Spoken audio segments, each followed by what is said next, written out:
योगी आदित्यनाथ के सीएम बनने के बाद गोरखपुर लोकसभा उपचुनाव में जब बीजेपी ने उपेंद्र दत्त शुक्ला को मैदान में उतारा तो किसी को अंदाजा नहीं था कि वे हार जाएंगे।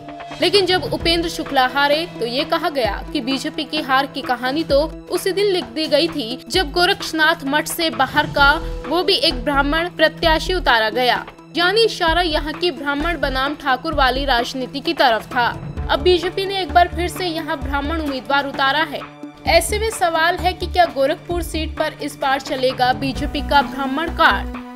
गोरखपुर में कितना कारगर होगा बीजेपी का शुक्ला दाव? गोरखपुर में अब तक 18 बार लोकसभा चुनाव हुए हैं, जिसमें से 8 बार गोरक्षपीठ का कब्जा रहा है। योगी आदित्यनाथ तो लगातार 5 बार से चुनाव जीत चुके हैं। वैसे यहाँ की सियासत को शुरू में ही ब्राह्मण बनाम ठाकुर का रोग लग गया था। गोरखपुर की राजनीति को करीब से जानने वालों की माने तो गोरखपुर में ठाकुर और ब्राह्मणों के बीच खींचतान की शुरुआत गोरखपुर यूनिवर्सिटी की आधारशिला रखते वक्त हुई थी। गोरखनाथ मंदिर से संचालित होने वाले एमपी डिग्री कॉलेज को गोरखपुर यूनिवर्सिटी का मुख्य भवन बनाया गया था। उस समय यूनिवर्सिटी में अपनों की नियुक्ति को लेकर दोनों के बीच खींचतान हुई, जो धीरे धीरे ठाकुरों और ब्राह्मणों के बीच राजनीतिक विवाद बन गई। यूनिवर्सिटी विवाद के बाद दोनों एक दूसरे को कमजोर करने में जुटे हुए थे।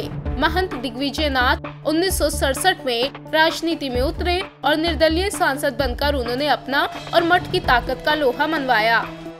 दिग्विजय नाथ के बाद अवैधनाथ के जमाने में ये रार थोड़ी कमजोर पड़ी, लेकिन ये शीत युद्ध मठ की कमान योगी आदित्यनाथ के हाथ में आने के बाद और गहरा गई। योगी ने हिंदू युवा वाहिनी के जरिए खुद को काफी मजबूत किया।